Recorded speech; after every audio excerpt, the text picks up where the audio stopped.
போய் வாங்கலாம் கண்ணாமூச்சி விளையாடுவோம். லைட் ஆஃப் ஆயிடுச்சு. கரண்ட் போயிருக்கும் நல்லா தெரியும்.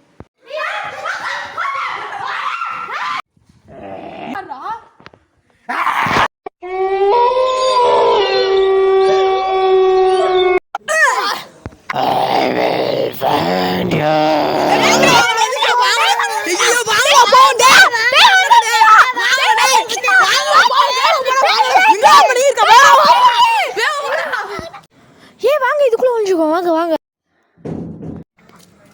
சந்தோஷம் இங்கே பாருங்க, என் கையில் ஏதோ விழுந்திருக்கு, அதை படிங்க. இந்த இடத்த முன்னாடி ராஜா ஆட்சி பண்ணிட்டு இருந்தாரு. ஒரு பொண்ணு மேலே காதல் இருந்திருக்கு. ஆனால் அந்த பொண்ணு வேற ஒருத்தனை விரும்புனுச்சு. அதனால அந்த ராஜா பொண்ணை கொண்டுட்டாரு. அந்த பொண்ணு பேயை வந்து ராஜாவை கொண்டுருச்சு. இந்த இடம் இப்போ பேயோடையது. யாராவது இந்த பேய்கிட்ட மாட்டிக்கிட்டீங்கன்னா அங்கே ஒரு ஸ்டோன் இருக்கும், அதை வச்சு தான் அந்த பேயை அழிக்க முடியும். அந்த ஸ்டோன் உங்கள் பக்கத்துலேயே தான் இருக்குது, அதை கண்டுபிடிங்க. இனிமே தான் நம்மளுக்கு ஆட்டமே ஆரம்பிக்க போகுது.